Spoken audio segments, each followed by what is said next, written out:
I am a human being and I killed human beings. Before I knew it, I'd fired 4 shots at the door. I kept on shouting for Eva to phone the police. Tests are underway to determine if a serial killer is on the loose in Centurion, Pretoria. The dead won't bother you. It's the living you gotta worry about.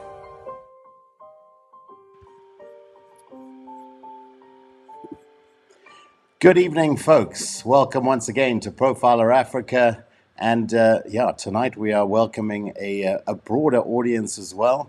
We'd like to thank all of the folks that follow our friend Tshego Paledi to the show as well. And we'll be saying hi to her in a second. I'm Paul Llewellyn, of course, and tonight we're doing something a little bit different. No deep dive into a single case. No deep forensic breakdowns. This week we're sitting down with one of South Africa's most prominent true crime creators to get a behind-the-scenes look at what it's like to cover some of the most disturbing stories in the country. Our guest is Tshego Paledi. She's a YouTuber, a storyteller, and the woman behind one of the most recognizable crime platforms in South Africa with over 44,000 subscribers and growing. We're here to find out how she did it, to pick her brain a bit ourselves. Before we meet her and before we say hi to Gerard, let's meet her, shall we? Hey guys, my name is Tshego.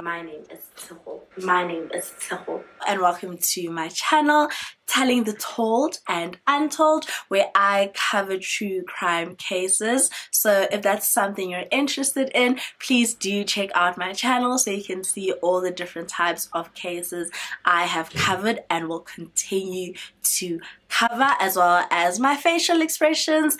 And I'd also like to think that I'm a little bit funny, so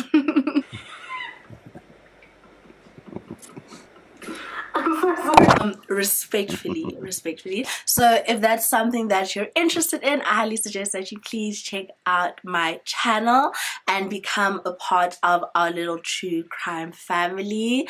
I mostly cover South African cases. However, I am going to start covering international cases as well, which is really exciting. So please do subscribe and I'll see you soon. Bye. Hey. I absolutely love it. Awesome. Okay, well then, let's not beat around the bush. Let's say good evening to Tshego. Hi, how are you?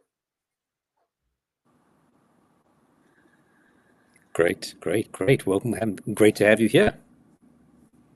Hello to Gerard as well. Good evening, Gerard. There you are. Coming to us all the way from Vancouver tonight. And now let's do this. Fully daytime over here, unlike you guys. So good to be with you. Glad I could make it. There we go. Good evening, Gerard. Okay, guys, so here we are. It's lovely to be with you. I mean, it's so nice to have a fellow YouTuber here. I mean, me and Gerard are fairly new to the game of taking this YouTube thing really seriously. Although we've been at the podcast for a few years, for the first few years, it was a little bit erratic, to say the least. But since we've settled in, not only have we been enjoying this journey ourselves, but we've been enjoying kind of discovering the world of true crime creation that's out there, and also getting to know other creators, because I'm a firm believer in the fact that, it's about community, isn't it? And we must all kind of uplift each other up. So that said, Tshego, let's start off simply by asking you to tell us a little bit about yourself, and tell us what it was that kind of led you on the path to doing what it is that you're doing with your channel. Okay, well, hi everyone. My name is Seo Paledi, and I'm a South African true crime YouTuber. I think a lot of people don't know, but I'm actually a qualified and registered social worker. I'm just not practicing at the moment. I was born and raised in Rustenburg, and I started my true crime channel 5 years ago, actually, during COVID. I really liked crime. I think a lot of people like crime. I think my crime was just a higher level than other people's, and I was obsessed with the UK true crime YouTuber. And I noticed that a lot of people don't cover South African crime cases. And even when I was like in high school, there was a true crime show that came out, and they spoke about the sugarcane serial killer. And every time I tried looking for it, I couldn't find it, and I started to believe I was was crazy. So I just wanted to be the person that bridged that gap and started talking about those cases. Absolutely. I think everyone's got that one case that's kind of hooked them on the true crime genre.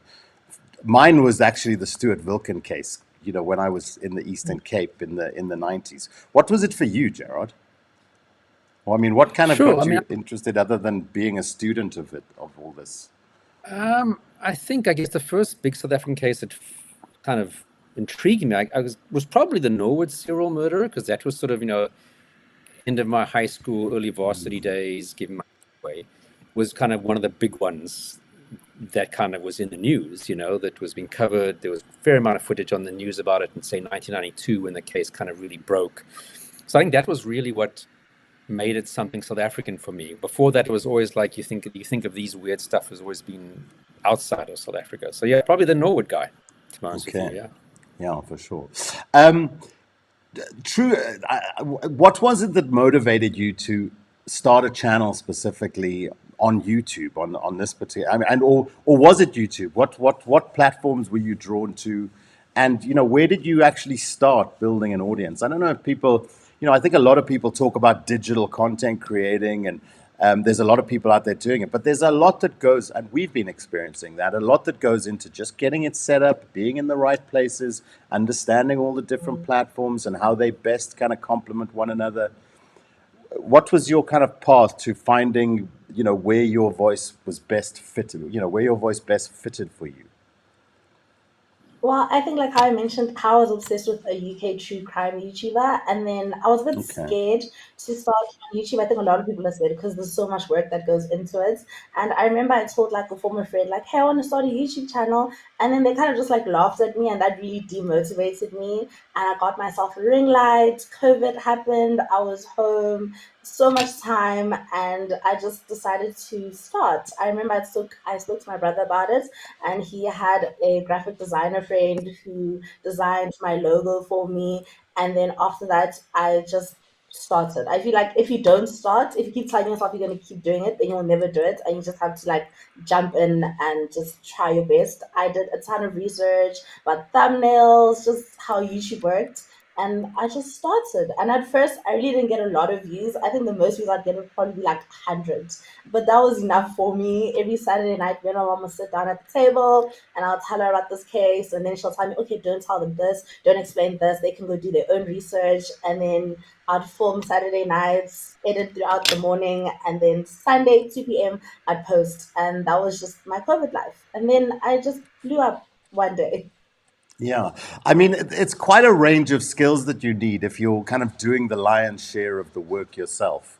Um, Yeah. how was that for you, kind of getting to kind of grips with the tech that you needed to be able to get yourself up and online?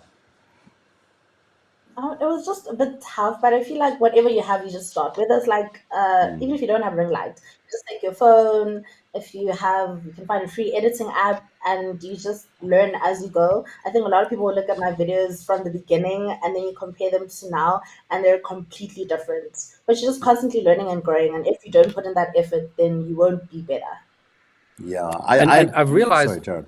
from listening to I've realized from listening to Paul, because he does all the technical stuff. I just pitch up and talk.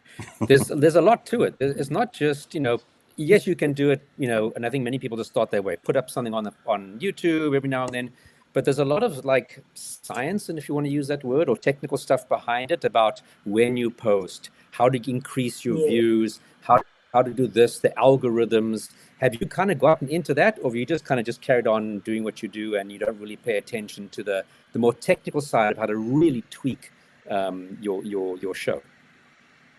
Well, I focus on the technical side because if I don't, then my views just won't grow. Also, I was very fortunate enough. I think about 2 years ago, I worked with a South African company that works directly with YouTube, and because of that, I was able to learn more about the algorithm, when's the best time to post, how to fix my thumbnails, engaging with my audience to make sure that they come back. So I think a lot of people don't think about that, but there's a lot of work that Yeah. goes into it, especially I do because I do everything. So I do all my research by myself, my editing, my filming, and that's a lot. A lot of time goes into it. Yeah, how do you balance the YouTube channel with work? Well, I do YouTube full time now, so all my Oh, do time is you? just here. But Oh, okay. yeah, I do. Oh, fab. Okay, that's brilliant. Yeah, like I say, I mean, just getting going is so critical and so important. What are and this navigating the algorithm? Sure, it is like it's like it's like trying to figure out crack a code, isn't it? Yeah, Sorry, it is. Gerard, you were going to say something. Yeah, I mean, I didn't know that you were actually a social worker. Did you work as a social worker for a period of time? Did that influence the kind of things that you're interested in? Because I mean, social work, psychology, you often find it's the same kind of people who have this sort of Yeah. curiosity about beings, compassion for human beings. So did you work a bit first, or did you kind of, because of COVID, go straight into doing this has become your career? Well, when I started my YouTube channel, I was studying to be a social worker, and then after I graduated, I worked as a social worker for a few months. And I think it's so interesting because I think when you're younger, you just like choose a career path and you don't really think much of it. But after I started my YouTube channel, I feel like my what I want to do has completely changed, which is why I feel like I'm not really practicing because I like what I do and my true crime content. So now I'm trying to like further that. So yeah, so I think it's a bit challenging, but Yeah. Mm.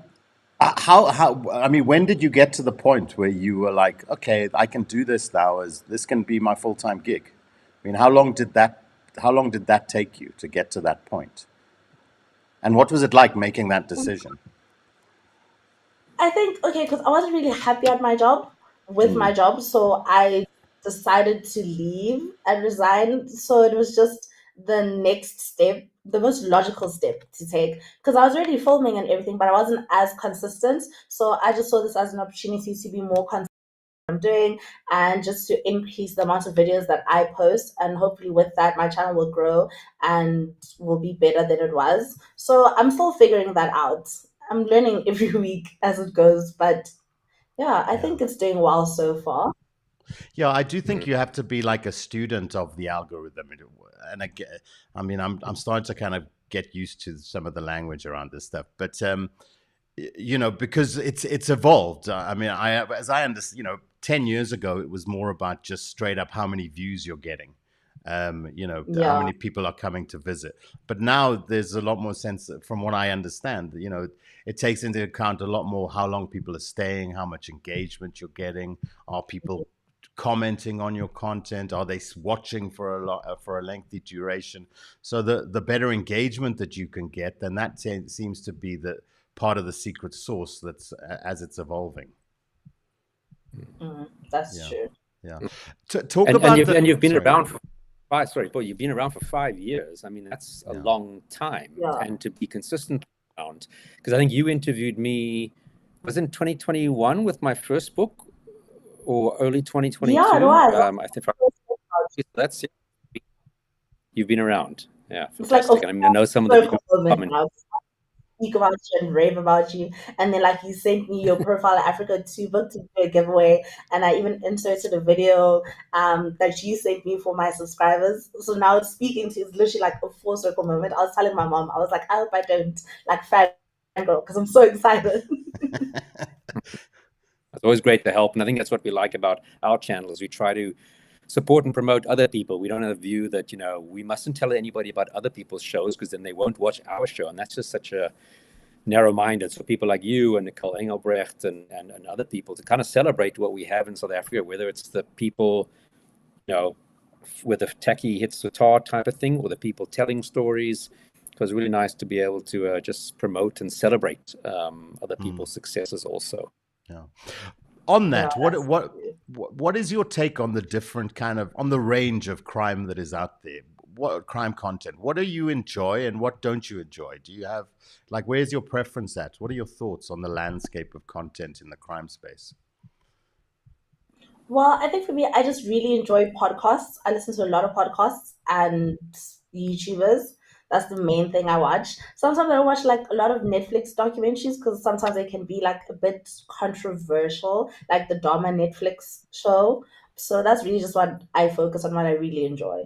And I think I lean more towards like American YouTubers and podcasters. But even Okay. though, or like the new one, like South African true crime, love that.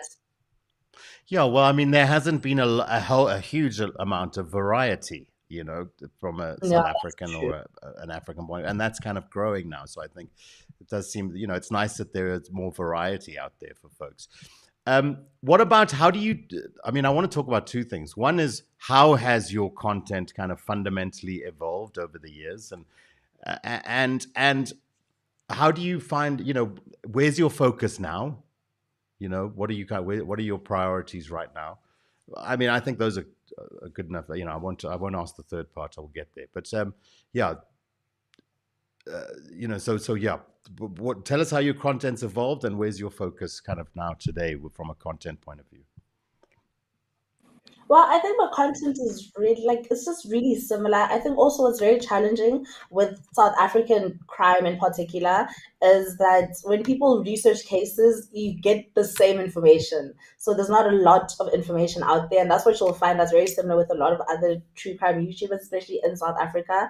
And I know sometimes people will say like, "Oh my gosh, I feel like I've heard this case before," and it's probably that they have because you'll find the same documentaries, the same books, and often people like kind of tell the stories the same, so that is a bit challenging. But I think as I'm growing, I'm just learning to find ways to relate it to cases that are currently happening. So I remember once there was a case that broke out about a serial killer, so I decided to go hunting for South African serial killer because I thought, okay, if people are thinking about South African serial killers, this would be a great time for me to speak about that, and just finding things like that. Also, just connecting things that are happening. So we have like Pride Week. Then for that whole month, I'll speak about cases that affect the LGBTQ community, Cool.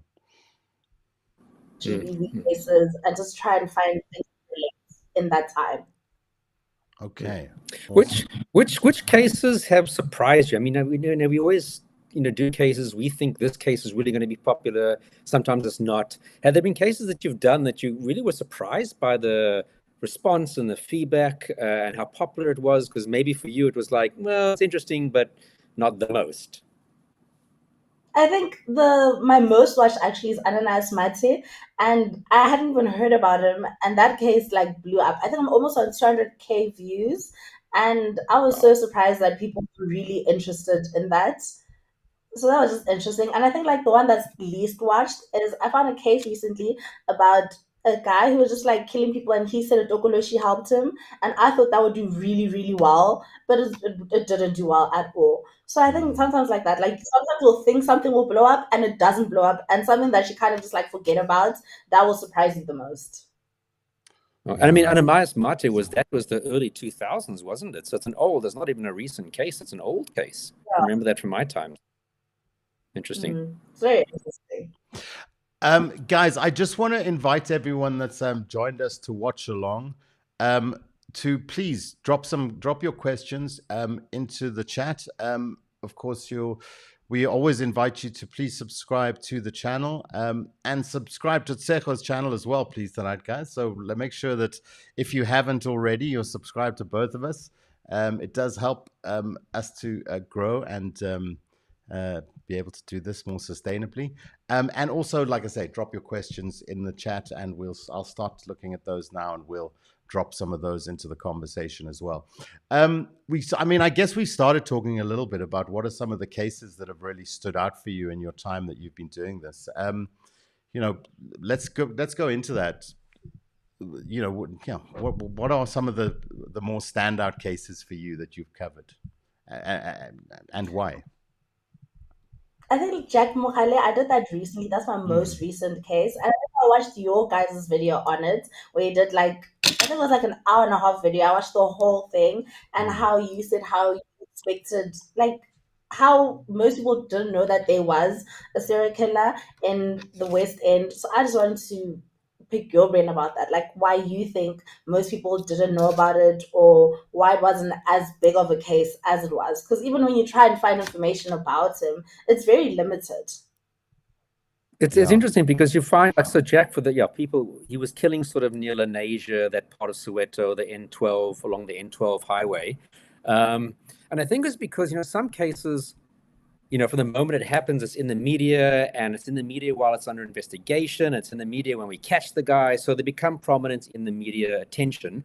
And also when it goes to trial, because people knew of the case from previously, it's got media attention at trial.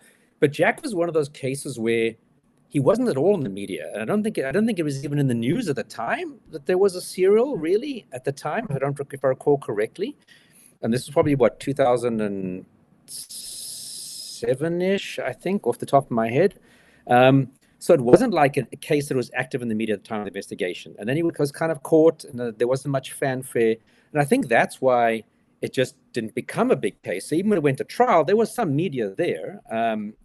But it wasn't like, it was just media because, here's a serial killer on trial, not because we all were present during the investigation. It all captured our attention. When the cop's going to solve it. It's kind of like almost gets into the media after the fact. So for a lot of people, that's not as much. They didn't have that personal investment in, are the cops going to catch this guy? So I think that's probably why. It was one of these sort of cases that at the time of the investigation just wasn't in the collective consciousness of South Africa. So you're playing catch up in a way if you want to try and get into the media. And it was a fascinating case, like you say. I mean, Jack was just a real asshole, to put it very politely. He was an asshole he threatened to rape and kill the investigating officer, Khomotso. She was great during the trial.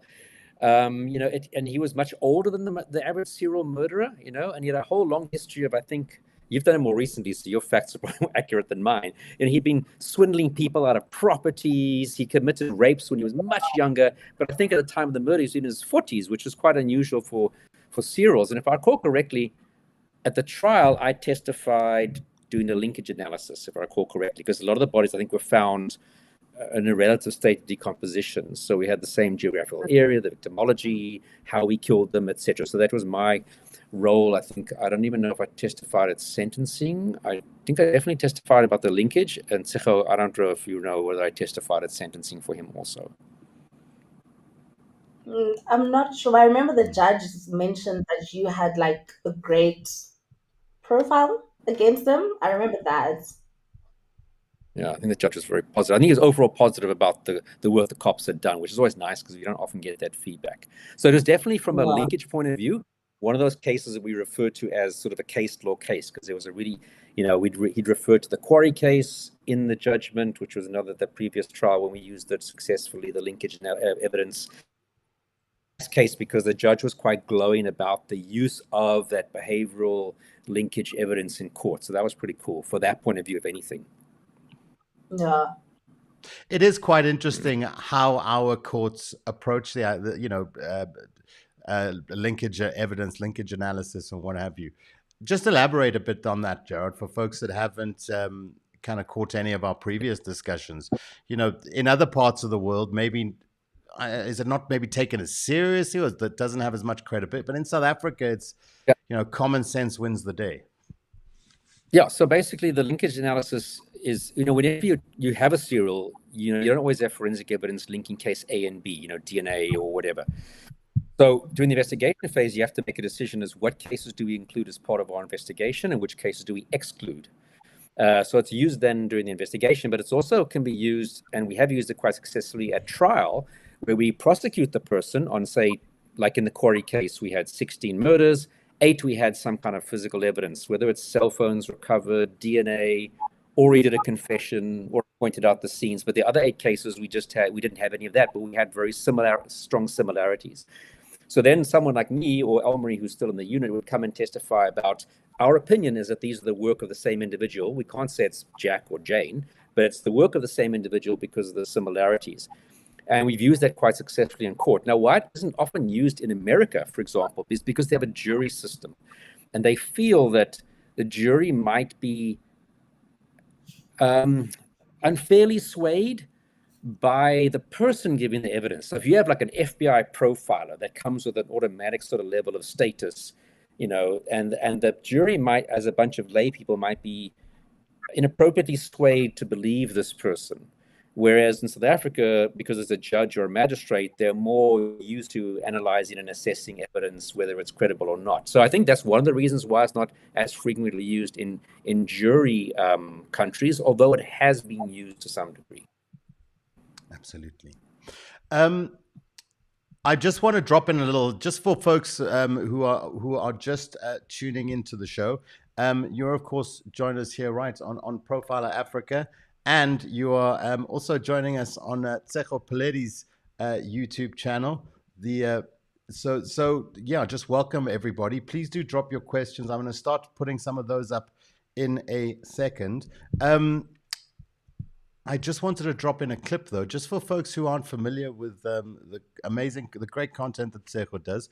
We were talking a little bit about a particular case now, and here's a little intro just to give you a taster.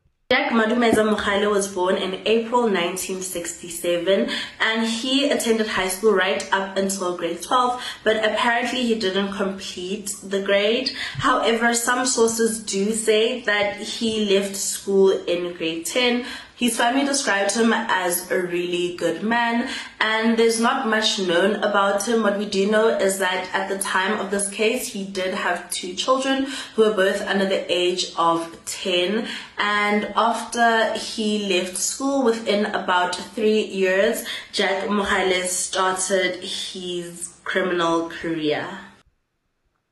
Okay, so there you go. There you have it. That is, of course, from telling the told and untold. So please do get over there, guys, and subscribe. All the links are in the info box as well below, everyone, just so FYI. Gerard.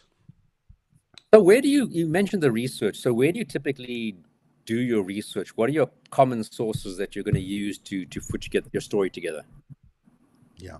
I try to look for court documents if those are available. Accredited sources like News 24, Times Live. If there are any documentaries where the family has spoken about the person, then I'll also use that. I don't use any like Facebook or Twitter. I try to find things that are accredited and then just compare those. Also, your guys' videos. I also watch some of your videos because I know that you worked on some cases, so it's nice to know what you say about that too. Yeah, absolutely. That's great. I mean, obviously, using as many different sources as possible is definitely the best way to go. Yeah, that's definitely right. How do you actually pick the cases that you're going to do on a week-by-week basis? Well, in my videos, I always have in my description box a link that people can suggest cases for me. Or like I mentioned, I just see what's happening around the country in that time and then find cases that relate to that. And sometimes just like a simple Google search, like, oh, South African serial killers, or I'm just finding things something like that. Or if I really, really struggle, I go find documentaries that came out and then just like look at the names and then search based on that. Okay. Okay. We've got some questions. Let's have a look here. From Molebo Kheng, knowing how SA is, do you guys get threats sometimes about stories you cover? Let's broaden that out. You know, what kind of negativity do you get? It's the internet. There's always going to be the good and the bad. How do you deal with some of the bad edge of the internet? Well, I think I'm actually very fortunate. I don't get any negative comments really. That probably makes like 1% of my videos. Most of my comments and how people react to me is very positive. I think off the top of my head, I just remember when I spoke about Ananias Maite once, and then someone from like his village sent me, or like commented this long paragraph about how he was trying to support his kids and my facts were wrong. Or I remember once I spoke about a woman's husband who killed his parents along with his sister, and then the wife sent me an email and she said, "Ma'am, my husband's a good man. We should meet up for lunch so I can tell you more about him." But besides that, I don't really get anything negative.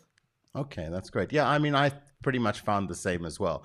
I would say that sometimes people may be bordering on the eccentric. Do we put it that way? Yeah, sometimes some eccentric folks. This is an interesting one from Julia. How do you cope with the murder cases emotionally? I mean, have you been coming into, because I mean, inevitably you come into contact with some pretty gruesome stuff, whether, crime scene photographs, et cetera, et cetera. How do you manage that? Because it can all get a bit dark and negative if you stay in it for too long, can't it?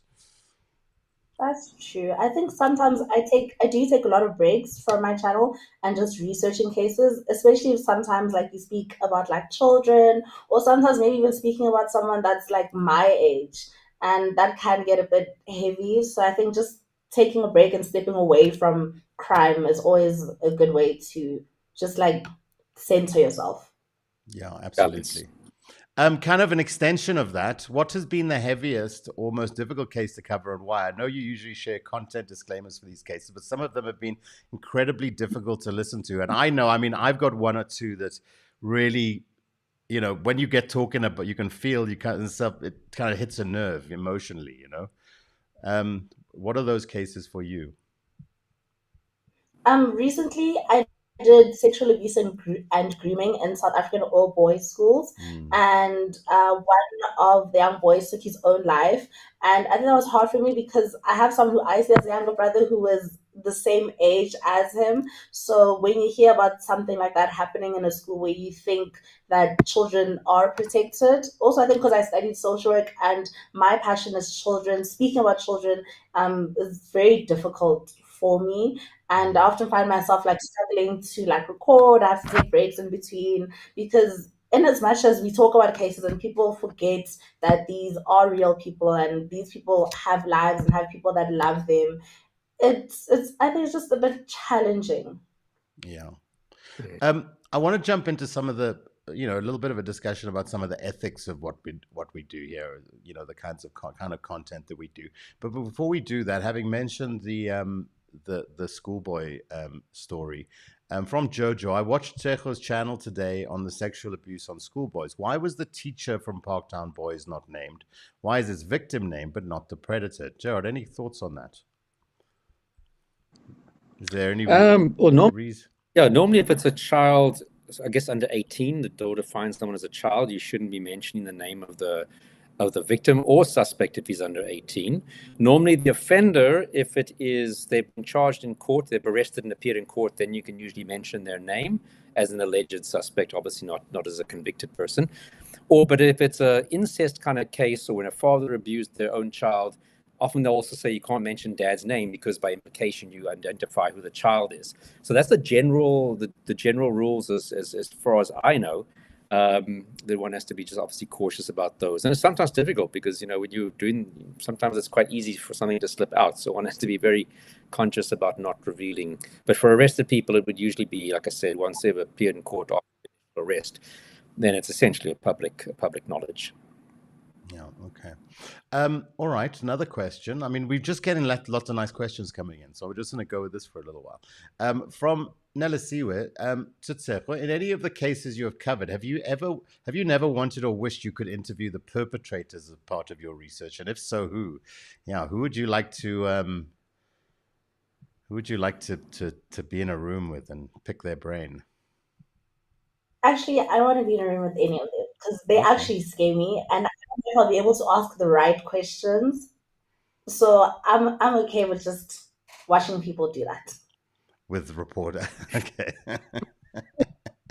Gerard, Are they yeah, I'd linked be to that, interested to perhaps. ask that question to you as well. Oh, If you could pick so somebody that you've not spoken to, that you would like to speak to. Oh, okay. Good question. Sure, that's a Cool. good question. I've never Thanks. interviewed Moses Atole. I wouldn't interview him, to be honest with you. Just because he's like so far, I think the biggest body count, if you want to put it that way. Yeah, off the top of my head, that's one. I'm sure there are others. But that's definitely one off the top of my head that I'd want to speak to, Moses Atole. Okay, then. Okay, there you go. Then you were going to ask a question. Go for it, Gerard. Oh, yeah. I mean, I kind of linked to that. Which case that you haven't done is the one that you really, really would like to do, and why haven't you done it?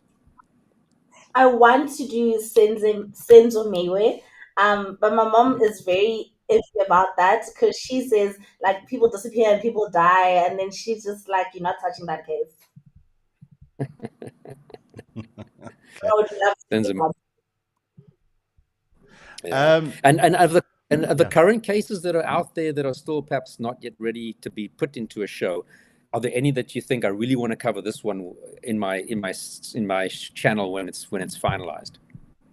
I think Jocelyn's disappearance, and that would be a very interesting case. Me and my mom also have an agreement that I don't cover recent cases, so I try to cover cases that have happened at least like 2 years before. So since 2025 now, the latest would probably be like 2023. That's the closest I can go when covering cases. So I try to stick to that, but also trying to be respectful towards the people that I speak about, because it's still something that's probably very heavy on their hearts and something that they're still coming to terms with. So I also try and be respectful about that. Yeah, It sounds like the social worker in you. Yeah, I mean that's something I wanted to touch on, is the ethics of this, because of crime content in general. Because the way I see it, there's definitely sensational content out of there, which is kind of sensational for the sake, made to be sensational for the sake of being sensational, and kind of really playing on that kind of clickbait kind of aspect of content creation. And a little bit low, kind of targeting the lowest common denominator, if you like.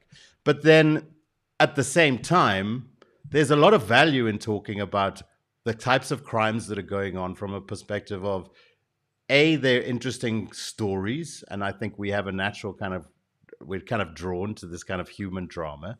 But, in the South African terms in particular, where crime and violence is such a problem,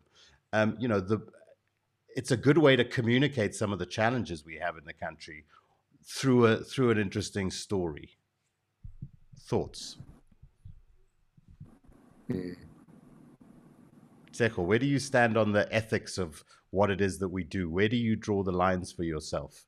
Where do you feel? Do you get to that point where you're like, I'm maybe going a little bit sensational here, and where do you pull yourself back? Where's that line for you? I think for me, if I find a documentary and I found that the family has spoken about it, then I feel more comfortable speaking about cases. And I also try not to cover cases that I feel like sometimes people just cover cases just to cover cases and just to get the numbers, and they don't necessarily think about the impact that it will have on their families and their friends. So I think it's always important to just be respectful when you're covering cases, and not to just cover cases just because you want to cover it and just want to have your name out there. Yeah, absolutely. Okay, sorry guys, let me just get... And I think it also comes back to like making sure you do good research, that you don't just, listen to someone else's channel and make your story based on that you try to cross-reference it with other sources of information. I mean, the fact that you go to court records, that's absolutely amazing, because that's kind of, if you get the judgment, that's really the summary of what was presented in the courtroom, what the court heard, what was tested under cross-examination, what the judge has given their views on that evidence, which is credible, which is not. And then you're really, really obviously safe as houses, because, what gets reported in the media is often not accurate sometimes, and things that people say, interpret. So the court stuff is for me amazing. And like you say, if there's people that have been interviewed, then again, it's out of that person's mouth. So that the cross-referencing, I think, is very important. And like you say, not to try and make the story sensationalistic because you want people, hanging off every word and clicking the like and subscribe, because you say things that make them sort of like their eyes sort of open up wide, etc. Yeah. Do you find that it can be quite rewarding what you do, especially when you start to kind of get some of the feedback from your viewers where, they're enjoying what you're doing, they're learning stuff from what it is that you're doing? Where are the rewards for you?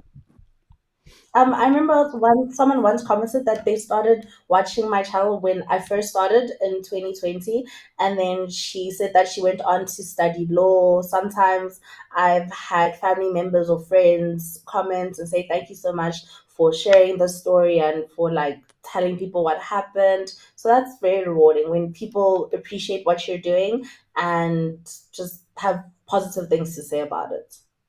Yeah, absolutely. Somebody that, someone's just a super proud mommy as well. Tshego is just a super proud mommy, I got to tell you. Is that your mom? It's my boyfriend's mom, actually. Don't worry, okay? You don't have to worry. Sorry, is that your mom? Sorry, I It's my missed that. boyfriend's mom. Oh, your boyfriend's mom. Oh, okay, okay. My mother also says hello. There she is saying hello. Good evening, all. So I get that. A regular viewer. Okay, let's have a look here. From Tiffany, I've been threatening to start a YouTube channel for years, and seeing how SA crime content creators are growing, I should stop putting it off. I'm inspired again. Great. We're glad, Tiffany. Get it going. And when it's up and running, you get in touch, because, like I say, we're all part of the crime creation family here. Let's see, what else have we got? This industry can grow. Where do you see yourself? Oh, here's a good one. This industry really can grow. Where do you see yourself in the future? What are your goals? What are your aspirations? Where do you see yourself a few years from now? What does the Tshego empire look like ultimately? Well, I would love to have my own true crime show. I think that's like my ultimate goal. What, in what sense? On a TV show? Yeah, like Showmax, Oh, I High, see. Netflix, Okay. telling the tales and Untold. I have Gerard there. I invite him, like he's always on all those other shows. Then he'll be on my show too. Well, let's get the concept together, man, and let's get it over there. I'm sure they would. I'm sure they'd. We got the followers, we got the expertise, we got the experience here. Let's just bang it together and get it over there. Let's see who else we've got. Go Tshego, so proud of you. So happy to hear someone interested in the Senzo Mayiwa case. Here's one. What were your thoughts on what are your thoughts on this Jocelyn Smith case?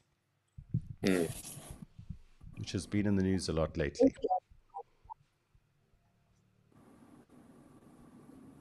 Say again? Tshego, sorry. Answer that. Oh, should we move on to the next one? Okay. Would one be able to interview someone in prison on camera? Here's a question from somebody. Would one be able to interview someone in prison on camera like they do in America? If not, why not? Now, we've gone down this road a little. Maybe, Gerard, you would like to jump in on this one. So it has happened. There's definitely been South African shows where they've interviewed people currently serving in prison. It's kind of, there's no law against it.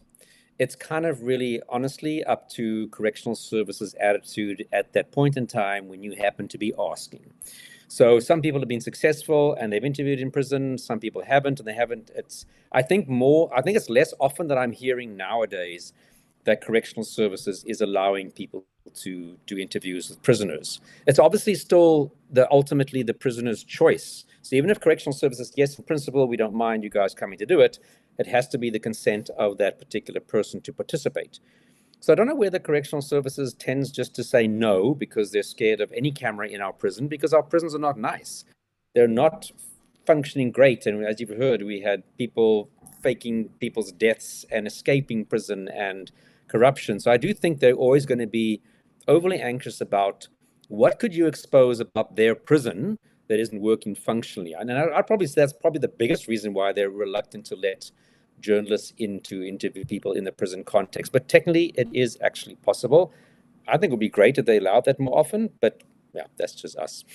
Yeah, I mean, I feel like the only time I've really seen somebody in an SA prison in a meaningful way was that British guy that did the documentary down there in Polesmore. The soap actor / investigative journalist. And he had incredible access.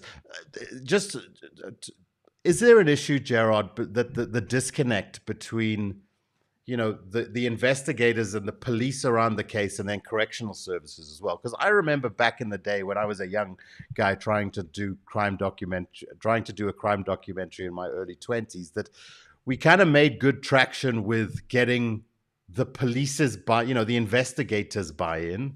It was actually Mickey Pistorius via somebody that we reached out to at the time. And then that kind of was more, it seemed like that was a more doable step than correctional services. When we kind of got to the correctional services conversation, it was just kind of door closed and we couldn't get past that step. I think it's the nature of the work, because with the police, it's easier to meet an investigator. It's easier to get their phone number. It's easier to find out where their offices are and say, hey, can we have a chat?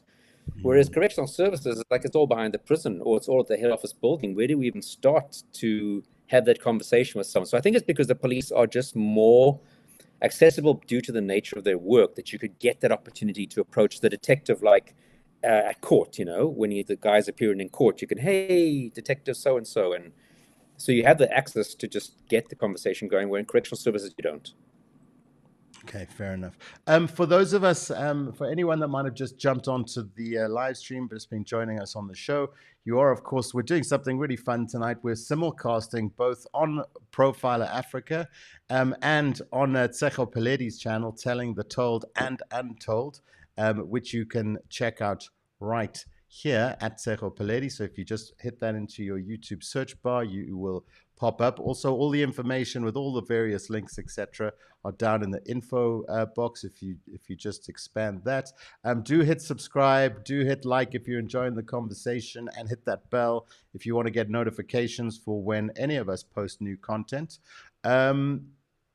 All right, what I wanted to do is, there's a lovely question here from Lele. Let me just take that off, and then let's put this question up. Hi, Gerard. Are there any cases you have been involved in previously or worked on that was super difficult and heavy for you? And is there advice or guidance you could share for Tshego and her videos? Oh, so the first part, case that was difficult. I think one that was really just frustrating would have been that, and I've spoken about it before, the murder of Andrea Venter. Just because before the death, she was let down by the criminal justice system. After her death, the guy gets bail, escapes the country. We catch him in Brazil. He gets arrested. He gets released after a period of time incorrectly. We have to catch him again, and we bring him back. And he's never really just accepted that it's his fault that he killed her. He still seems to blame her. So that was a very difficult one, because it just carried on and on and on. And then, there's this huge bugger up, and there's that huge bugger up. So that was just so frustrating for us on the investigation side. And of course, the victim's family to have, to go and tell them, listen, the Brazilians have incorrectly released him and he's gone again, and so that was definitely, I think, the one that was the most of an emotional roller coaster. But I think in general, just trying to keep a clinical approach to the cases, to not let yourself get emotionally involved and keep the bigger goal in mind of why you're there. So for us as police, it was to catch the person getting convicted. So that's the bigger goal. For Tshego would be to put together a story that tells as accurately as possible what happened for people to understand. If you don't do that, then it's very easy to get stuck in the little details and emotionally very caught up and wrapped up in it. But if you keep the bigger picture in mind of what you're actually trying to do, I think that does help. I found that to help, at least. Yeah, absolutely. Okay, let's have a look what else we've got here. Anyone have any thoughts on the Carr and Reed case? It's not something I brought up before. I don't know that case, to be honest with you. Sorry, I tend not to watch news. Okay, we'll bank that one then, and we'll put that in the to-do list. We have a growing to-do list of cases and things to talk about, Tshego. I'm sure you can relate. From Tiffany again, do you find that you're less emotionally affected by cases in other parts of the world? I find SA cases hit me harder emotionally, and I tend to not go down the rabbit hole as easily into those ones. Eh? I agree. I think because when people think about true crime and serial killers and murderers, you always think about your Dahmers, your Ted Bundys. You never really think that it could happen in South Africa. Because when you think about South Africa, it's like so close to you. It's basically like in your backyard. So when you hear about that, you kind of become really scared, because in as much as it happens in other countries, it also happens in our country. And I think that's also one of the reasons why I wanted to start my channel, because there's this fascination with all these killers, but people never really know what's happening in their own country. Yeah, absolutely. And it's just much easier to relate, because I mean, you know the areas. They talk about, like, this one in Centurion with the 3 cops that were found dead. I mean, I know that area. I used to live in Pretoria. So suddenly you have the personal connection, not emotional connection per se, but I know that area. It's something like I've driven past that area before. And, the people's accents, the accents. And so I think when it's local, there's often just a basic knowledge of the area, but sometimes, as it happens in South Africa, we're not a huge country, you might know somebody who knows somebody who's related to that case in some form or fashion, or you know the detectives that are working on the case. So it just definitely makes it more in your space, as opposed to, like, if you're talking about a case in Russia, okay, what is it? I have an emotional association with the case. Yeah, absolutely. One thing that I really enjoy is the different nuances of South African crimes, the different cultural context, and how that influences what people's behavior is, so just the nature of how it's different here, and it kind of so you get a different take on it. You kind of understand the context of crime as it exists in America because you've seen so much crime, so many crime stories out from that part of the world. But not only when you're watching local, South African content, are you getting interesting news stories, you're getting an insight into the nature of the culture and the society, which is an interesting perspective. Yeah. How do you feel about I often say that these days one of the scariest things to be in the world is a woman in South Africa, unfortunately. If you look at the levels of GBV and violence, and of course our murder rate, and then you put that together with the challenges of the criminal justice system, at the police, the very low solving rate, it's quite a responsibility as a woman in South Africa to be communicating and almost kind of like shining a light on this stuff for women, so that women can, really kind of just really come to terms with the how deep the challenges are for women in South Africa in particular. Yeah. And just keep it present in people's minds. Yeah, I find that something I really hope that through our story, because ultimately, typically the victim in the vast majority of the cases that we're covering is a woman, isn't it? So you kind of get the feeling, I always get that sense that part of what we're doing here is kind of empowering people to have more knowledge around what the issues are that women confront in the country, and they are kind of crazy, man. It's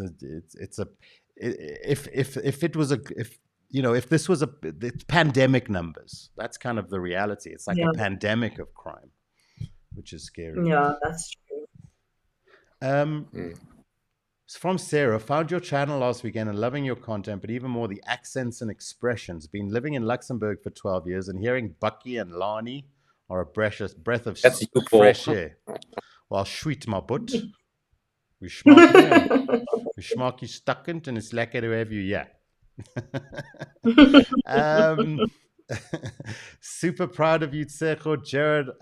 Gerard, let's see what's off the SAN crime topic. What do you think of the Diddy case? Ooh, this is a good one. We've not asked you this. What do you guys think of the Diddy case? Look, I mean, I've just seen bits and pieces on, CNN when I kind of watch that. I watch most of my news on YouTube, to be honest with you. CNN shorts and MSNBC and whatever else pops up in my feed.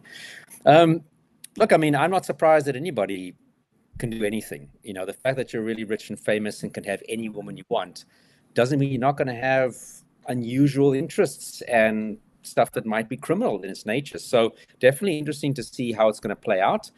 I don't think that they would have lightly gone to trial. You should never take anybody onto trial lightly.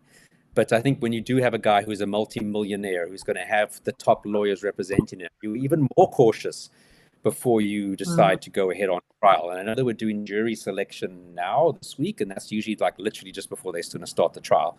So it'll be interesting to see what's going to come out there and what famous people are going to be dragged into this because of what's going to come out. But yeah, I mean, if we've got bishops, how many bishops do we have in South Africa that are on trial for doing horrible things to people? And your fame and your fortune doesn't mean you're a good person. That's absolutely for sure. Tshego, what are your thoughts on the Diddy case? Well, I listened to a deep dive podcast on the case, and there's a lot of things against Diddy, and I think where there's smoke, there's fire. And I remember they said that they gave people who had been, I think, abused, 20 years ago, they gave them until a certain date in November of last year or the year before, and that's when so many people came out and so many people have similar stories about him and his son as well. And I don't think so many people that don't know each other can have so much to say or have the same thing to say about one person and about their interests and what they did to them. So I hope it goes well and justice is served because he did it.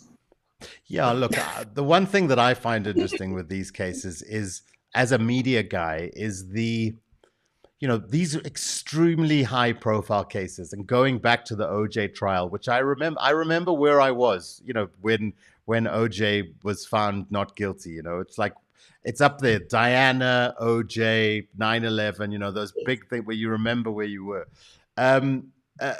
What I find interesting is how the media kind of plays its role in these really big profile cases, and how the media involvement can have such an influence that it can, make the glove not fit, Yes. and can really swing something in a totally unpredictable direction. And especially now as well, in the kind of evolving landscape, it's interesting to see how it would be interesting, for example, the Oscar case, something similar to happen again now, and to see how the media would react kind of a decade later to a case like that. I would imagine there would be an absolute flood, a flood of content compared to, we had a whole channel for the Oscar case, but I would imagine it would just be completely a different beast altogether. This is going to be a spectacle, that's for sure. There's no way about it. Just because of P. Diddy and whoever else is going to be dragged into the courtroom, it's going to be a spectacle. Yeah, absolutely. Okay, let's have a look what else we've got here on the chat, guys. Thank you, guys, from Tshego Paledi. Thank you, guys, for giving my little girl this opportunity. Appreciate it. I got to tell you that we're the ones getting the opportunity here with our 12,000 subscribers. Who we love you. We love our 12,000 subscribers, and we love we're growing. But we're the one with the opportunity to talk to. Tsego's the one with the great audience here. So it's really we're so happy to be able to talk to all of your guys out there, which is interesting because, that's another thing is. One thing about South Africa is we are different kind of communities of people. And I do think the algorithm kind of categorizes you a little bit and kind of pushes you towards certain audiences. How do you feel, what are your thoughts on kind of targeting a broad audience, Tshego? What are some of the strategies to broaden an audience as much as possible as a creator? I think just using like a lot of hashtags. I don't like hashtags sound so like small, but then you do your hashtags and your hashtags should be very specific. So even if you're just like serial killer, there's like a million people that use that one hashtag. But if you say like South African serial killer, will make people find you more if that's what they're targeting. But I don't really know. I think I'm also still like learning, even though I've been doing this for a while. What would you, if you were to sum up what your strategy has been if in retrospect, granted that we've been talking about, it's been a kind of evolving strategy. If you look back now, what is it that's gotten you, what have been the most important things to get you to a really solid base of subscribers? Again, just the ultimate tips for guys that are wanting to start something up. Consistency. So if you're not consistent, your subscribers are not gonna stick around and watch you grow. And interacting with people. I remember when I started my channel, I was still very new, like a couple of months in, and then someone tweeted that South African YouTubers always do like the same thing. And then as a joke, I replied and I said, "Oh, there's this South African true crime YouTuber. She covers murderers." And it was like a joke. And then I said, "Oh my gosh, it's me. Please subscribe." And I think like within 2 days, I got 10,000 subscribers. Wow. And then from there, I just kept growing. So I think I was very lucky in that sense, but also in that I saw that as an opportunity to advertise myself because people were saying things about South African YouTubers. So I was like, you know what? I'm a South African YouTuber, so they should know about me. Absolutely. There you go. Well done. Awesome. As you know, Siwa's got quite a cool question also at the bottom there. So where? Sorry, who, Gerard? It's Nelisiwe and Lovo. Nelisiwe, okay. Is there any case you've come across in your research and decided to drop and not go through with it? If so, what was the reason? Good one, yeah. Nelisiwe, thank you. I think starting a case and then not having enough research. Like you'll find a name, you're like, oh, this sounds like such a great case to cover, and then people will just have like something basic. They'll just tell you like a short story about what happened, and then when you try and do a deep dive, find court documents, news articles, documentaries, you can't find anything, and like it's really really frustrating. So then you just can't continue because I'm not gonna have a 2-minute video when my videos are usually like 30 to 40 minutes long. Yeah, absolutely. Okay. So you never had one where you felt, I've got the information, but this one I'm too nervous about doing this case? Well, I had one. It was recent. I did the Springs House of Horrors, where the father was abusive towards like his children and his wife. And I think I sat on it since 2021. Like I kept trying to cover it, and then it was just too heavy on my heart. And then I just left it. And I only covered it recently. I think I only covered it this year. But I had it for like 4 years, just waiting for me to like get over the fear and the hurt that I felt when I'd go through it. That was a hard case, yeah. It was not. It was just so disgusting. Really Yeah, I remember going to the house where they stayed, and there were literally rats running around inside the house. When we went into the kitchen, there was like a chutney bottle, so not like this, but a bottle. And you know the chutney bottles have those. Mrs. Ball's chutney bottles have those big openings. And a rat had like gotten stuck with its head inside and was hanging out, and it died, and it was just sitting on the kitchen table. And literally while I was interviewing the mom, like rats just running around. It was just like, conditions under which the kids were living, firstly. And I mean, a lot of people, unfortunately, in South Africa living in horrible conditions. And of course, what else happened in that house, which was just like, man, that was just like a double blow. Parents are supposed to be looking after you, don't look after you and give you that love you need as a kid. That was just heartbreaking. Yeah. Has there ever been any desire in you, Tshego, to be a cop? How do you think you would fare as an investigator? No, not for me. I wanted to study criminology at some point, and then I thought about it, really thought about it, and I thought, I don't know, I think I'm still young. I'm still trying to figure out what I really want to do with my life, whether it's like being a social worker or a journalist or a criminologist. My mind is constantly running and changing because I feel like I have like all these ideas and so much I want to do, and I just don't know where to start. Yeah, no, absolutely. A long. Yeah. Absolutely. Dioretus, I see another series, guys. Gerard interviewing some of the worst and analyzing after would be so insightful. Keep up the good work. Well, yeah, we've actually filmed a series called Profiler, which is just Gerard and his kind of colleagues, the psychologists of the world, just really deep diving, 24 minutes on the psychology of different cases. And that's something which we'll probably be dropping later in the year. While we're talking about that, I did just want to say, just be a little bit self-indulgent here, that last week we posted the first episode of South African Serial, a 12-part series that we produced that we're going to be flighting on the channel. And we flighted the episode on Stuart Vilken to kick it off. And for us, it's been our best video so far, over 83,000 views. So I just want to thank everyone for tuning in and watching, and thanks for all your great comments. We really appreciate it. It's really rewarding, you know, when you start seeing those numbers go up. Tshego, hey? Yeah. Hey? Do you sometimes find yourself watching the numbers tick? So you're sitting with your laptop open and regularly refreshing to see if your numbers are ticking up when you get a real buzz on a video. I find myself doing that. I used to do that before, but I think now I do that more with TikTok, because TikTok, I feel like it's easier to gain a lot of traction on TikTok. So sometimes I find myself going there and seeing my numbers growing. Now, you mentioned that when we were discussing before we came on the show, that TikTok is something that you're really looking to kind of expand what you do on that. Tell us, and for everyone watching on both our channels, what are your plans there, and what can they expect from you in that space, and what is it about that space you enjoy? I think what I really love about TikTok is that it's easier for you to get numbers and viewers as opposed to YouTube.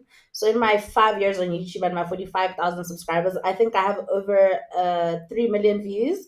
And on TikTok, I posted a video that I just didn't even think was going to blow up. And then it had like over 1 million views. So that was Wow. insane, like when you compare the numbers. And yeah, but I also try, I don't want to be a TikToker that just posts random videos just to post and get the numbers. So I try and take like short snippets from my long videos and Okay. then direct people to my channel. Yeah, because everything's going to go to feed everything else, doesn't it? Yeah. I've realized in SA it's difficult to get details on cases that occur, especially with serial. Want to ask how difficult was it to find sites that had accurate details? I know this has come up. I wanted to just add to this, and I wanted to say that if you're having that issue, you just have to find yourself a Gerard Labuschagne. Okay? That's the secret. That's what I did. I was like, okay, if I want to start doing crime content and we need all the information and we need the smarts, because I ain't got them, what do I do? And I was directed. A guy by the name of Bryn Hodgkiss, who I reached out to, who is also an author in the crime space and a criminologist, etc. Did reach out to him, and he will be coming on the show at some point in the future. And he was the one that said, you know what? If you want to do anything related to crime in South Africa, Gerard Labuschagne is the guy to speak to. And that's what I did. Yes. And here we are today. Now I've got a garage that's I've got to keep locked so that my because there's some interesting pictures and files in there. All right, let's have a look. True crime in our. We'll take a few more questions, guys, because I mean, I'm kind of enjoying the kind of loose nature of the chat at the moment, and it's nice to take some questions. We'll wrap it up fairly shortly. True crime in RSA does feel more personal. That's me following the Senzo case and being a mother myself. I feel for his mom, case dragging for 10 years. Okay, let's see if we can find some questions here. Female serial.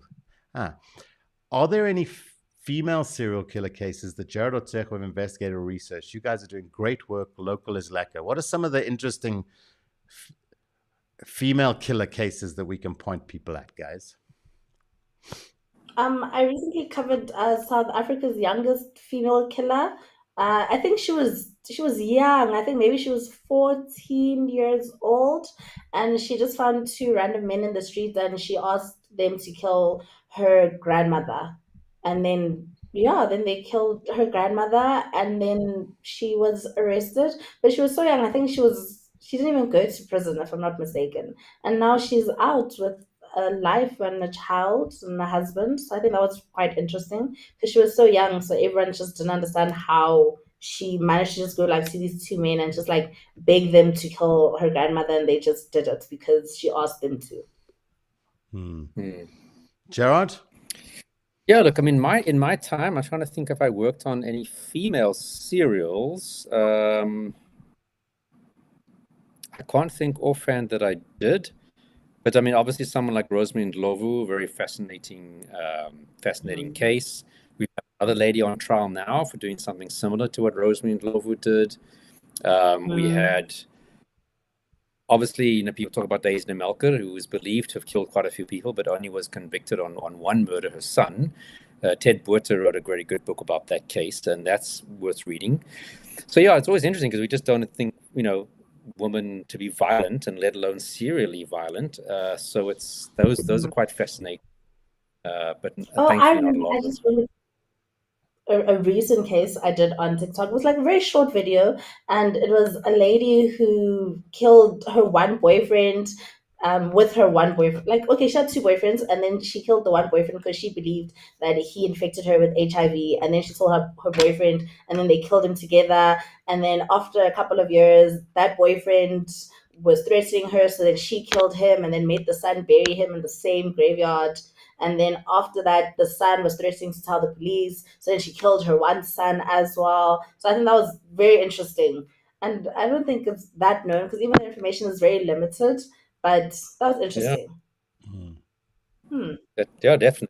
Serial, there you go. Yeah.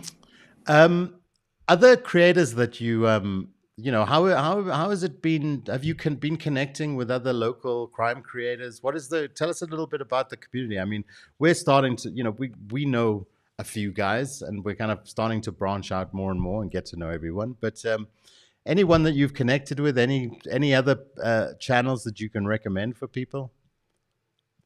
Well, I haven't really connected with people, but I know there's Bella Monsoon. I love her channel. She's pretty big on TikTok as well. I think that's about it. And obviously, like True Crime South Africa with Nicole Engelbrecht. Yeah. No, There's a lot of absolutely. good biggest.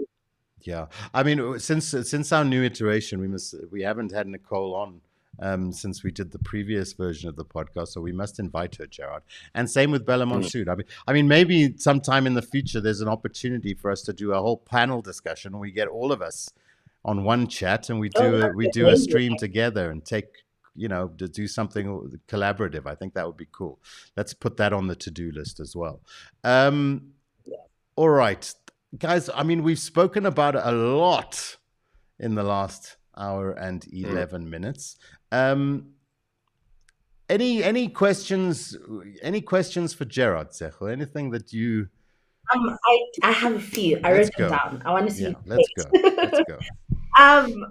Firstly, so obviously I mentioned that when I first heard about you, I got your book, Profiler Africa, and then you wrote the second one. So for people that don't know, Gerard is a profiler and he's profiled a lot of cases. He released 2 books called Profiler Africa, where he just discusses the case and how he found the serial killers. So I wanted to know if you're going to release a 3rd book.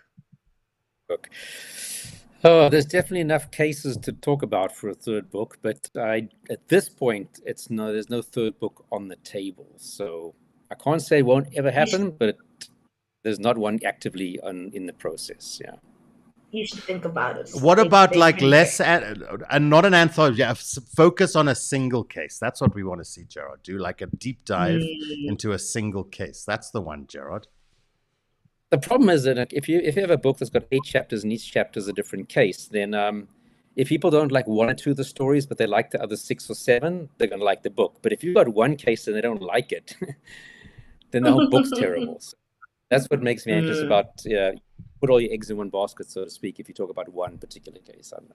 Well, in a year or 2, we'll know which cases kind of hit the biggest nerve and get the most views. Okay, so we'll help you.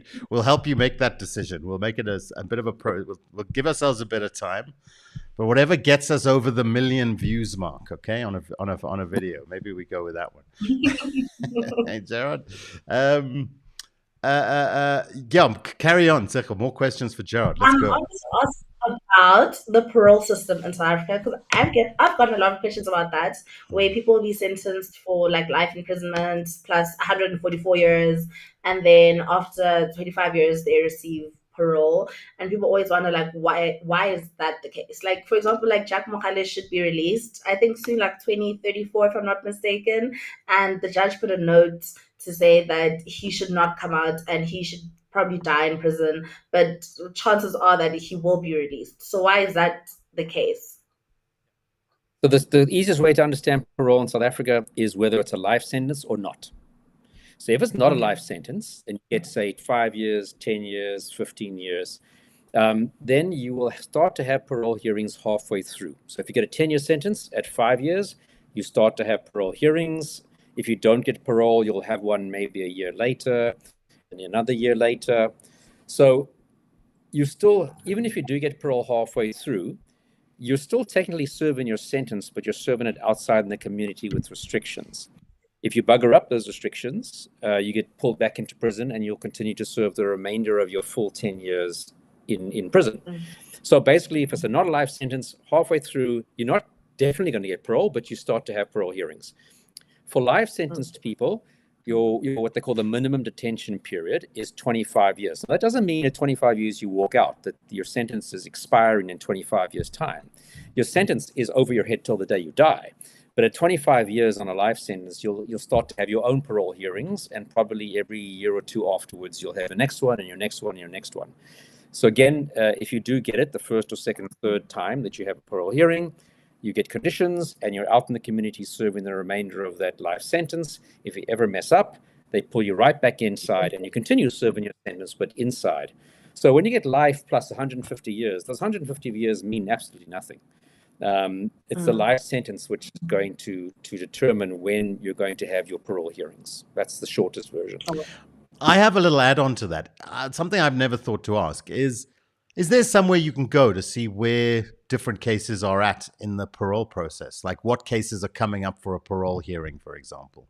Is there any database that can be accessed? Or no, you kind of basically have to calculate it from when the person was sentenced and what the sentence was. That's how you can figure out this person should be having parole hearings 5 years from now or 25 years from now if it's a life sentence.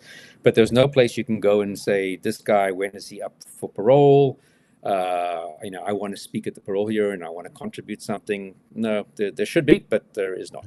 And how do you know how the scheduling is handled? Do you know because I'm sure there's a long list.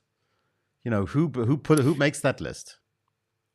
Yeah, I mean, I guess correctional services would have it on record when you're supposed to start having your hearing. And in that lead up to that, you would have to have certain assessments done by, say, social workers or psychologists, or reports from the people that you work with in the prison, if you've got a little job, etc.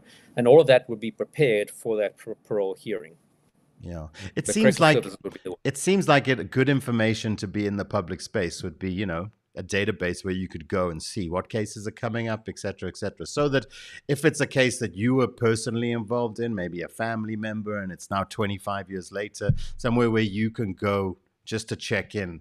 Okay, when is the parole hearing scheduled for, kind of thing?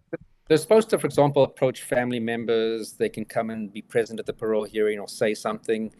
But often, 25 years down the line, 25 years ago, like, how many people had email addresses, cell phones? If you were living in a formal settlement and it was your family member that's murdered, how are they going to track you down? They're not.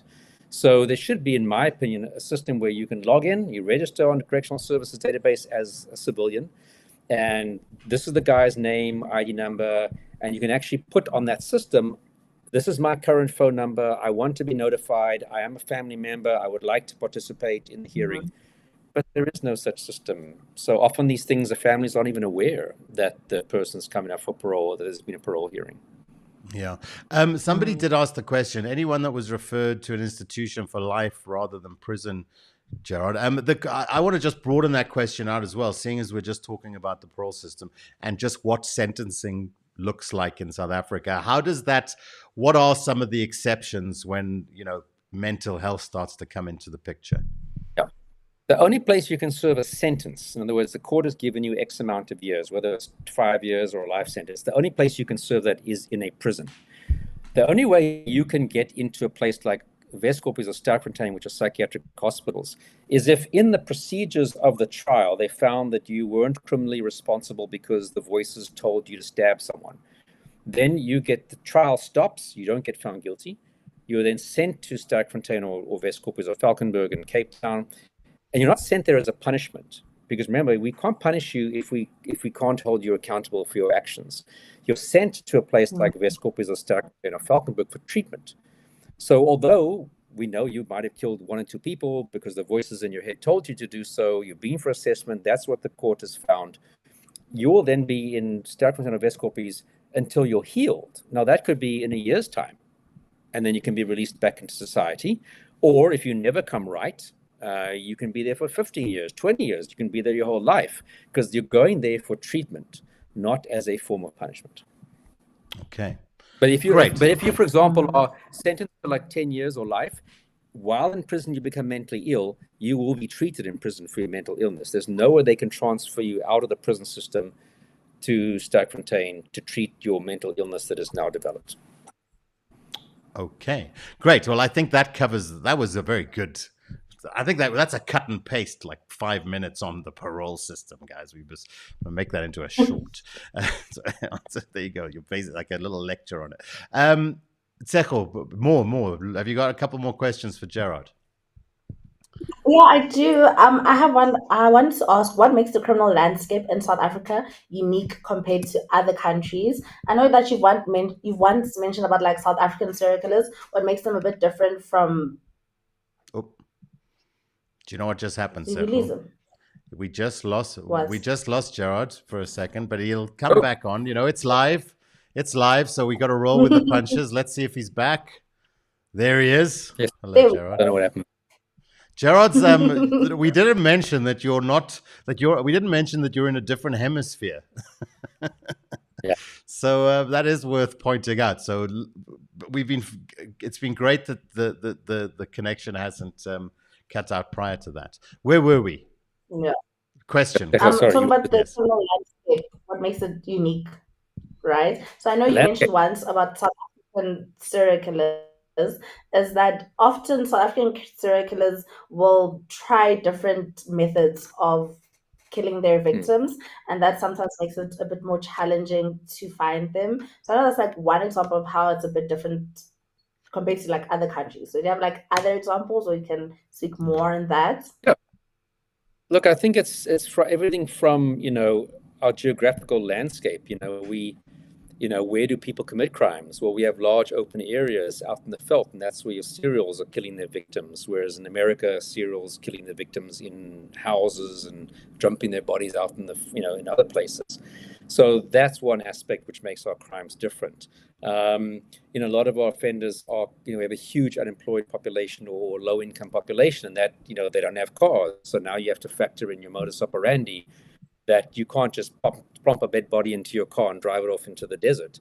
So, that alters how they approach their victims and how they have to use a con story to lure their victims away. So I think those kind of things. And then like our police service, we don't have murder units. It's often one detective on his own or her own having to deal with a bunch of cases. And that kind of alters how and what people do, how people do things. We have national police compared to America, where every little town, it's its own little police force. Every little police station is its own little police force with its own funding from the local taxpayers. That alters how they can operate. Whereas we have a national police service. So you're a cop in Joburg, whether you travel down to Cape Town, you're still a cop and have policing rights, but not in America if you leave. So I think those are unique things that sometimes help and sometimes hinder when we deal with crimes. Do you find that when you see crime, like drama out of South Africa, we're starting to see, the odd Netflix series where it's, the cop on the beat, that it's kind of like an American version of crime told in, just with South African people, but the context still doesn't feel authentically South African. I've not seen anything that feels authentically South African and kind of accounts for all of the stuff you were just talking about there. And that's kind of feels ingrained in the nature of the story, Do you agree? It's like we do American cop shows, they just happen to be in South Africa with South African actors, you know what I mean? As opposed to really kind of getting the nuance of South African criminals and crime and the context that we find ourselves in, etc. Okay, guys. Well, I think we can go for a few more minutes until past, I guess. I like this one comment here that I wanted to bring up from Chantel. Women are good at covering up. Maybe that's why there aren't many female serial killers documented. You see, that's it. Is it that women are getting away with it, Gerard? Because us guys are just too impulsive. It could be. It could be that women are smarter than us and do it in a way that we don't catch them. You never know. That's definitely an option. Is it true like how most female killers would use like poison as opposed to physically killing their victims, like strangling them or like shooting them? Yeah, I mean, you've got to overcome your victim if they're, your partner, etc. So sometimes I know quite a few cases I've worked on where it was poison. The wife or girlfriend used the poison, or they get someone else to do it. That third party that's going to. Rosemary Ndlovu, I mean, most of her stuff was a third person.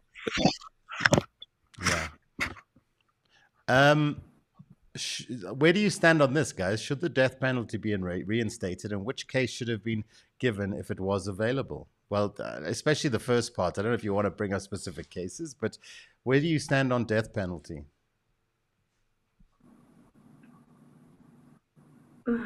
Just generally. Want to go first? I don't like the idea of choosing whether someone lives or dies. So I think for me, just life in prison seems the most humane, even if what they did wasn't humane. Yeah, absolutely. Gerard? Yeah, look, I don't think it's going to change.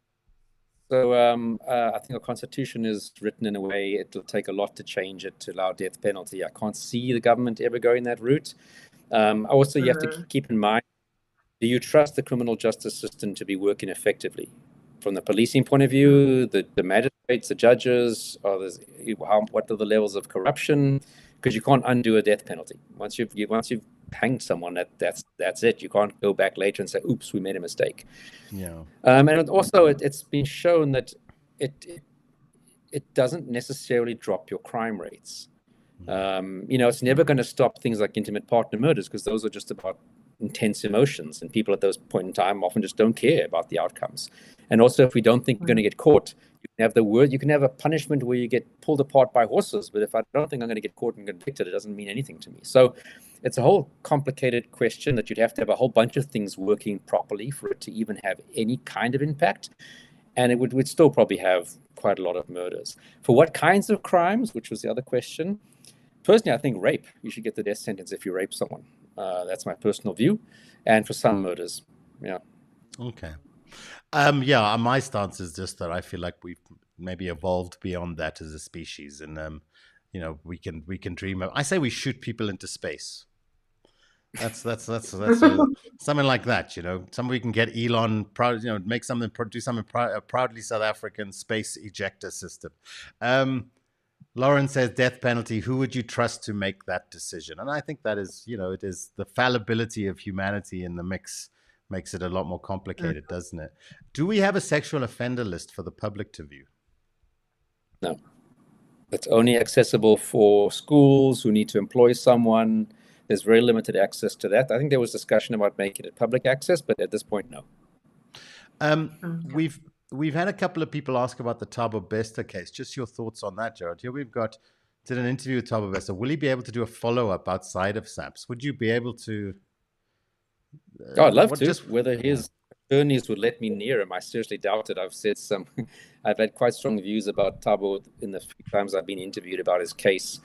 But I personally would love to interview him. I'd love to interview, perhaps even more so, his ex-partner, Khudumana. I just think it'd be great to, how on earth did she get involved with this guy? She was a very intelligent, successful woman. So I'm more fascinated. Maybe because I've interviewed Thabo, I'm more interested in interviewing her at this point in time. But yeah, interesting case. I think a lot's still going to come out about that. Yeah, so you can put the pieces together. Okay, Tshego, last question for Gerard. Have you got one more for us? Or have we drained the question bank? I think my last one would just be, how did you get to where you are today? Because I think you have accomplished so much in your life. So just how did you get to where you are?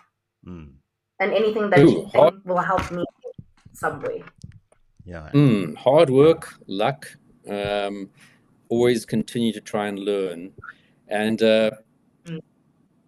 be a good person. I think, if you're a good person, the universe does look after you, Yeah.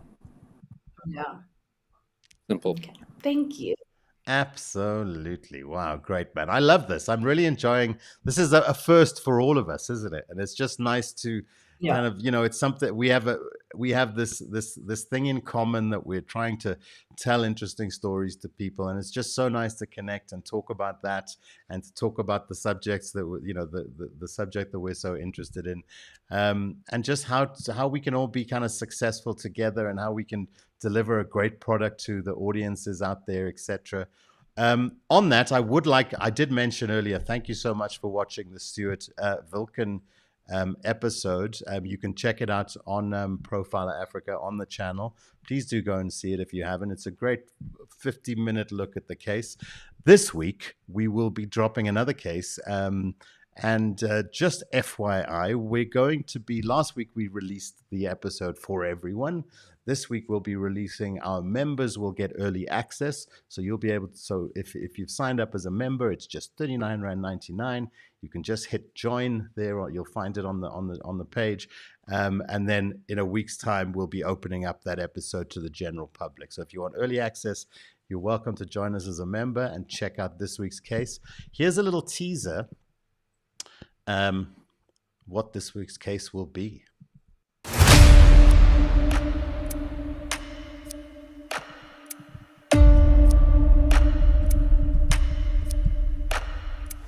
Norwood was where I fell in love. Norwood was a village. So we've always had serial murder in South Africa. One of the first serial murderers that flung himself into the public spotlight. The body of an adult black female was found. He throttled her, hit her over the head with a brick, and set her body alight. He goes there with the intention to actually rape the victim. The women moved out, moved in with their parents, with their boyfriends. He then puts the gun against her head and fires the shot and kills her. The people in the Norwood community were gobsmacked. They were terrified. They were living on edge. So it became a ghost town.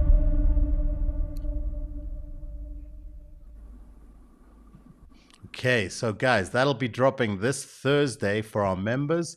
And then in a week's time, it'll be open to everybody. So please do become a member of the channel and support local true crime creators. Also, please do become a member on, go over, subscribe, check out what Tshego is doing. At Tshego Paledi is the place that you will find it if you just hit that into your search bar on YouTube.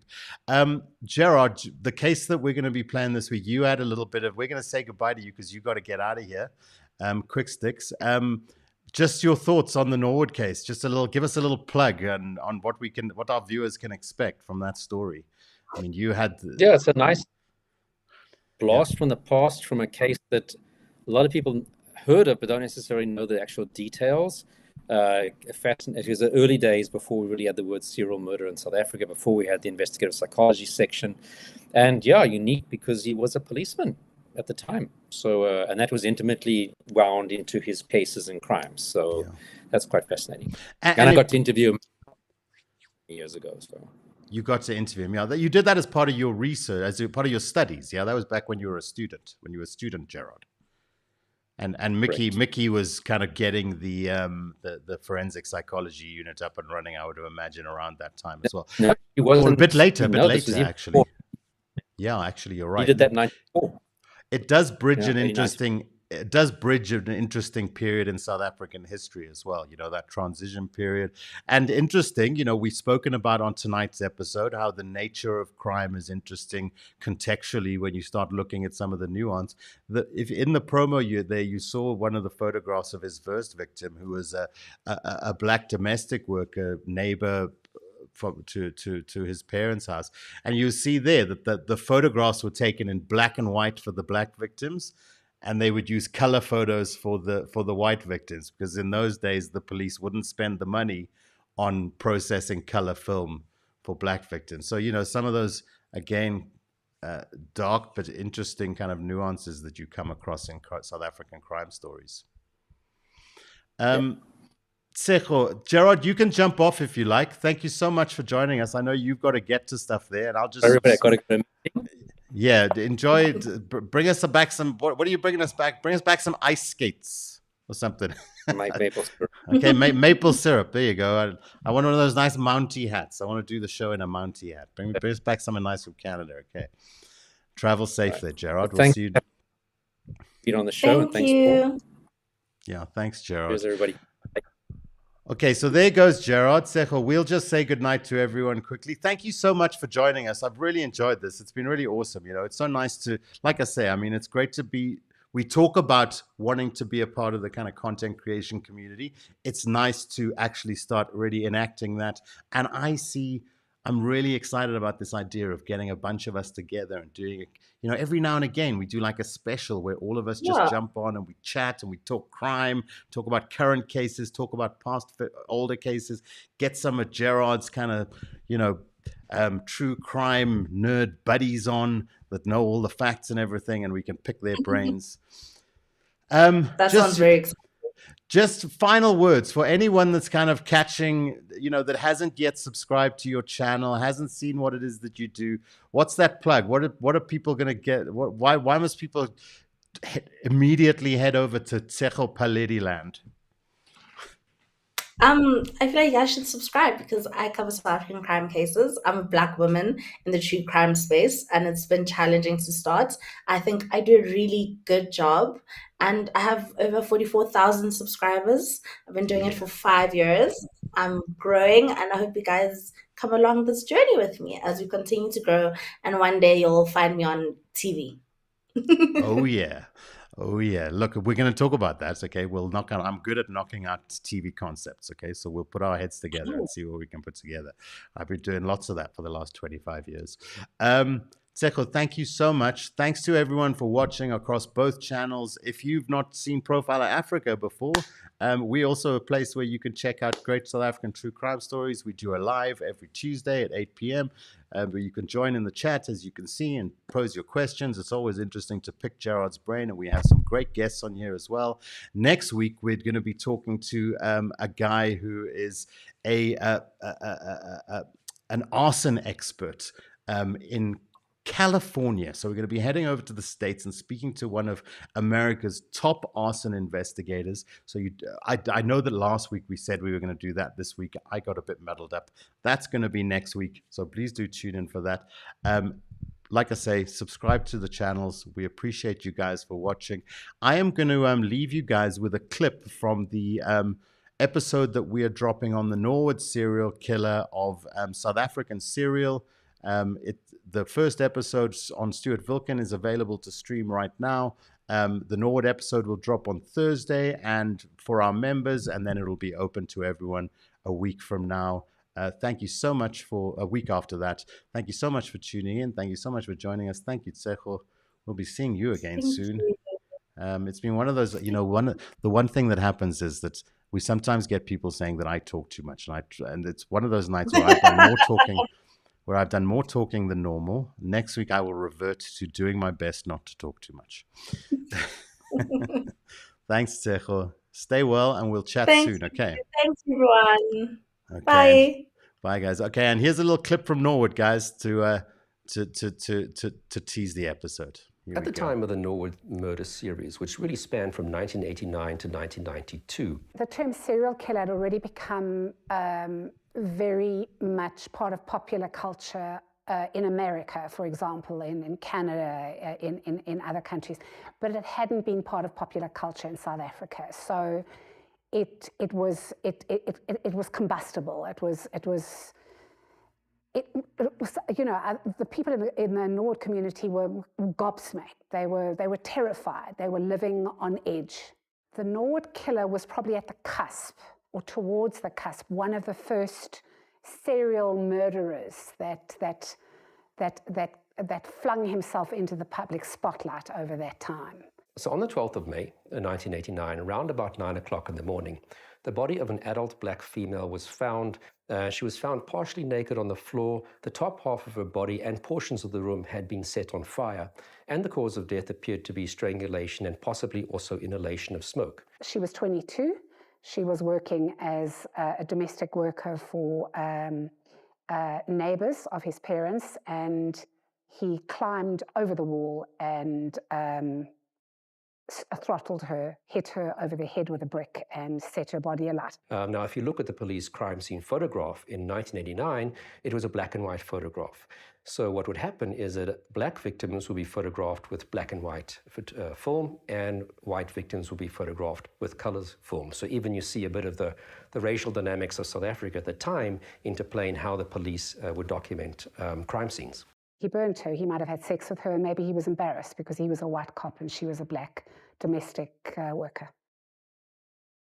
So this particular crime went unsolved for just over 2 years. Now, whether it was a case of the police not really putting much effort into it, or whether there weren't necessarily lots of forensic clues on this particular crime scene, I'm not too sure. And at that point, the police couldn't even tell me whether she'd been raped or not. I don't even think they bothered to check. Again, I think nowadays, as opposed to back in 1989, we would definitely be concerned that this has been a sexually motivated murder, that this could then be something that's going to be repeated again, and we have to look out for that in that general area around this particular crime scene. I only found out about her after I covered the plethora of rapes and murders in Norwood and outside Norwood. I mean, I only realized then that she had been his first victim. I am a human being and I killed human beings. Before I knew it, I'd fired 4 shots at the door. I kept on shouting for Eva to phone the police. Tests are underway to determine if a serial killer is on the loose in Centurion, Pretoria. The dead won't bother you. It's the living you gotta worry about.